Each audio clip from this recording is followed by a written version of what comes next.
पूरे भारत में घुमंतू जाति ऐसा कहा जाता है।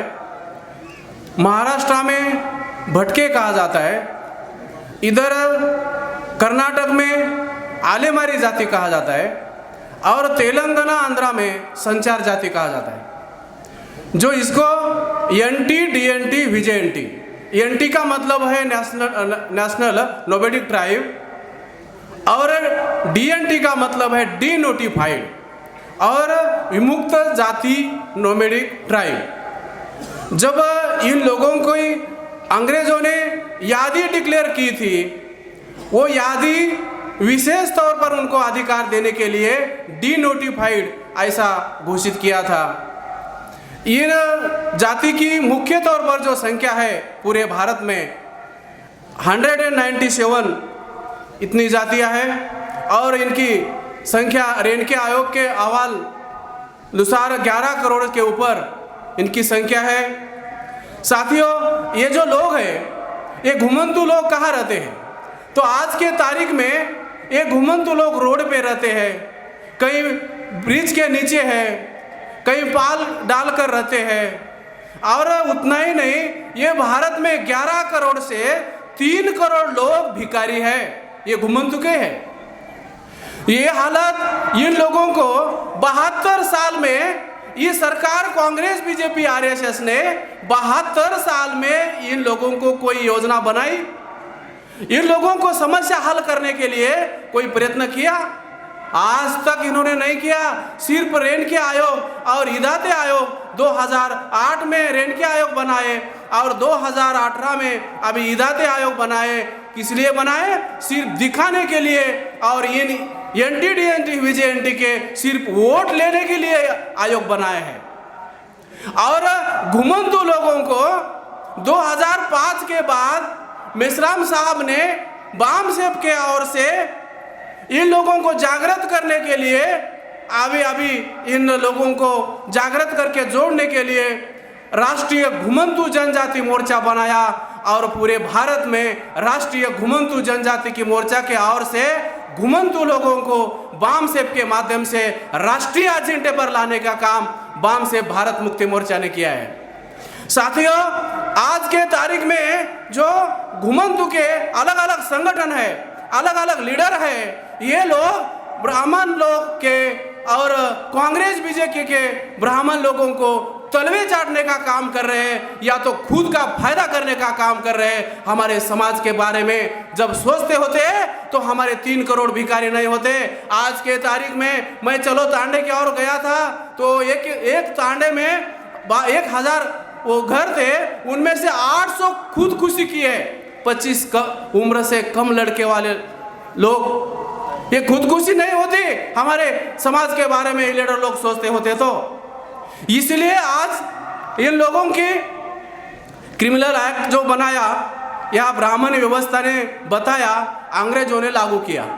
और क्रिमिनल एक्ट लागू करते वक्त मैं जैसे बामसेब में काम कर रहा हूँ तो देखा, परभनी में जाके देखा, औरंगाबाद में देखा, बॉम्बे में जाकर देखा, गैजेट में इन लोगों ने कौन सी चोरी की है। तो कहीं इन लोगों की कहीं खून किया, कहीं बलात्कार किया, मंदिर की कोई संपत्ति लूटी है, ऐसा कुछ भी नहीं है। तो चोरी कौन सी की है इन लोगों ने? इन गुनहगार बनाने के लिए इन चोरी कौन सी की है इन लोगों ने मालूम है? और इन लोगों को खाने के लिए कुछ भी नहीं था। तो ये लोग ये जो समझा फटा हुआ कपड़ा है, आप खाने के बाद जो कुछ उड़ जाता है ना, रखता है, वो खाने के, और कुछ कपड़ा है, कोई बर्तन है, जो फेंके हुए वस्तु है ये लोग लेके जाते हैं। इसलिए इन लोगों को गुनहगार बनाए हैं। आप आज के तारीख में हम ये बात बताने लायक अब हमको ये भी अभी समझ में आ रहा है, इन लोगों के ऐसा गुनहगार लोग बनाए हैं। जब भारत स्वतंत्र के पहले जब वोट का अधिकार मिला, जब इन लोगों को गुनहगार कहा जाता थे, जब बाबा साहब ने इन लोगों को एक्स क्रिमिनल का, जब घुमंतू लोगों की जो सीना है ना ऐसा टेढ़ा हो गया, बड़ा हो गया। अभी हम घुमंतू नहीं है, अभी हम गुनहगार नहीं है, पहले थे एक्स क्रिमिनल। जब सब लोगों को गुनहगार बोलते थे, जब नेहरू ने 31 अगस्त 1952 में सोलापुर में आकर इन लोगों को विमुक्त कर दिया। विमुक्त क्या किया मालूम है? अंग्रेजों ने सेटलमेंट दिए थे, वो 1000 का एकड़ का सेटलमेंट था। वो सेटलमेंट में वो लोग रहते थे, वहाँ वो जमीन कसते थे, वहाँ पे अनाज निकालते थे, खाते थे। वो सेटलमेंट से हकाल दिया, विमुक्त कर दिया। ऐसे धोखेबाजी की। इतना ही नहीं, उसके बाद वो जब 31 अगस्त 1952 में नेहरू ने और ये घोषित किया, वो अभी तक भी है पुलिस प्रशासन में। क्या लागू किया मालूम है? Habitual offenders act 1952। ये सवई अनुसार ये लोग गुनहगार है, ये लागू किया है आज ही। इसलिए ये घुमंतु लोगों को संशय के तौर पर देखते हैं। इसलिए इन लोगों ने आज के तारीख में ऐसा हमारे हालत निर्माण कर रहे हैं। सालों साल से आलोचना हो रही है। हमारा जो लिखा पढ़ा है, स्टैंडर्ड है, वो हमारे जो भिखारी लोगों को 5 रुपए दे देता है, 10 रुपए दे देता है, लेकिन सोचता नहीं है अरे ये भिखारी किसने बनाया? ये इनकी भिखारी बनने की कौन सी व्यवस्था किसने निर्माण किया? तुमको मालूम है? ये जो हम 5 रुपए 10 रुपए देते हैं ना, वो क्या सोचता है मालूम है? ये आने वाले समय में ये भी भीख मांगने वाले हैं। इसलिए वो भिखारी बनाने वाली ये ब्राह्मणी व्यवस्था है, इसको उखाड़ना होगा। यह हम लोगों को मालूम होना चाहिए। साथियों, आज के तारीख में जो घुमंतु लोग हैं, ये घुमंतु लोग हिंदू नहीं हैं, ये सिद्ध हो गए। कब हमारे पास सब रिकॉर्ड भी है, मैं वो किताब भी लिखा, उसमें भी स्पष्ट कर दिया है। और ब्राह्मण संस्कृति से जबरन इन लोगों को बनाया है, चक्रव्यूह बनाया है। कैसा चक्रव्यूह बना है इन लोगों को? जैसा महाराष्ट्र में जो जातियां है, 4 बजे वो कुड़मुड़े जाति वाला आता है और 4 बजे सवेरे 4 बजे आता है, ऐसा बजाता है और अनाज लेके जाता है। उसके बाद 5 बजे वासुदेव आता है, जाति का नाम है महाराष्ट्र के, वासुदेव आता है। वो ऐसा घंटा जैसा बजाता है और अनाज लेके जाता है खाने के लिए। और 6 बजे पांगुड़ आता है। पांगुड़ बोले तो वो बस्ती में एक झाड़ रहता है, झाड़ के ऊपर जाकर वो बैठता है, नीचे वो ऐसा गमछा डाल के वो अनाज डालते हैं। वो बस्ती के लोग आकर और ऊपर से उनका नाम बोलता है। 7 बजे गोसा भी आता है।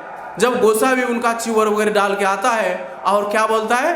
अलख निरंजन, और आटा मांगता है। जब अलख निरंजन, देखो विरासत बुद्धा का नाम है, ऐसी हमारे लोगों को ऐसा चक्रव्यूह बना है। 8 बजे डोंबारी आता है। डोंबारी वो खेल वगैरह करता है, महाराष्ट्र में करता है। वो ऐसे तार पर ऊपर वो लड़की ऐसे चलती और ऐसा वो डोंबारी लोग खेल करते हैं। 10 बजे बहुरूपी, 11 बजे नंदी बैल वाले, ऐसा मजदूर करने वाले लंबाड़ा, लंबानी, कैकाड़ी, पाथरवट, जो हमारे घिसाड़ी हथियार बनाने वाले, वो कौन से तरीके के हथियार बनाते हैं। छप्परबंद है मुस्लिम धर्मीय से। छप्परबंद मालूम है? छप्परबंद ये जात मुस्लिम धर्मीय है। जब मिलिट्री लोग है, मिलिट्री के ऊपर जो वो ऊपर छत बनाता है, वो किसी को ही नहीं टूटता है। वो बॉम्ब भी डाले तो नहीं टूटता है। ये बनाने वाले छप्परबंद जाता है। तो उसके बाद ऐसा है, दिन भर ये लोग करते हैं। बाद में रात के 8 बजे से सवेरे 4 बजे तक जो हमारे भोई है, जो अभी कोविंद है ना, कोविंद, ये भोई कास्ट का है, जाति का है। गोविंद कोई जो राष्ट्रपति है ना, कोविंद, ये तो ये जो है ये मच्छी मार करने वाले रात में। उसके बाद गोंदली है। उसके बाद रात भर ऐसा जागरण करने का प्रयत्न करता है। उसके बाद जो तमाशा करने वाले कंजार भाट जात है, ऐसा चक्रव्यूह बनाकर हमारे लोगों को ये गुमराह करने का काम किया है। साथियों, एक 2 मुद्दे महत्वपूर्ण है। जो राष्ट्रीय गौर बंजारा क्रांति संघ, ये जो संगठन बना है, इसमें जब इतिहास के बारे में बताते हुए वो जब एक शादी होती है, शादी होने के बाद वो लड़की जाती है।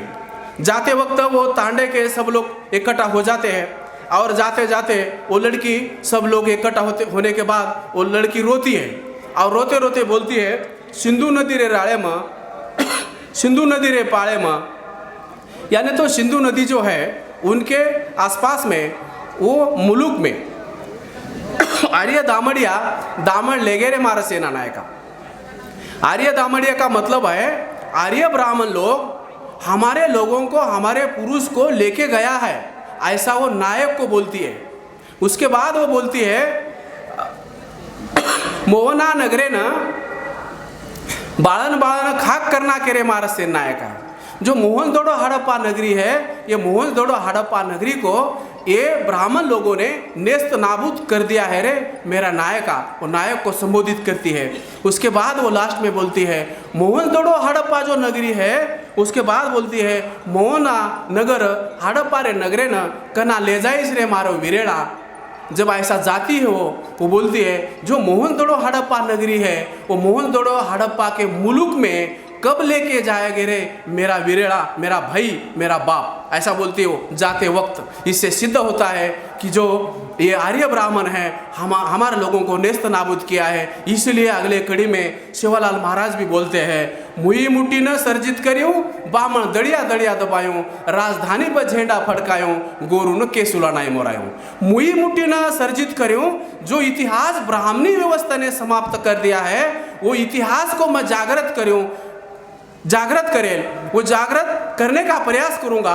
जब इतिहास हमारे लोगों को मालूम होगा, अभी जो ये आंदोलन चल रहा है, ये आंदोलन हमारे लोगों को जब मालूम होगा, तब ये ब्राह्मण लोगों को मैं जंगल में, ये दड़िया डूंगरी पे बोले तो जंगल में मैं भगा भगा कर मारूंगा, आज के तारीख में विदेश में भेजने का प्रयास करूंगा। सेवालाल महाराज कहते हैं, उसके बाद मेरा जो पंचम है राजधानी पर लहराऊंगा, फिर बाद में ये गोर लोगों को, बंजारा लोगों को मैं डेवलप करूंगा, विकास करूंगा, ऐसा सेवालाल महाराज उनके बोल में कहते हैं। उतना ही नहीं, आज हम चलो तांडे की ओर के माध्यम से हम नारे ही बना है, मुई मुट्ठी न सर्जित करूं, बामन दड़िया दड़िया दबायूं। और एक महत्वपूर्ण है, गोर कोर भड़ जाए, बामण वर्ग मलकेन डगर जाए। ब्राह्मण जो है अलग वंशीय है।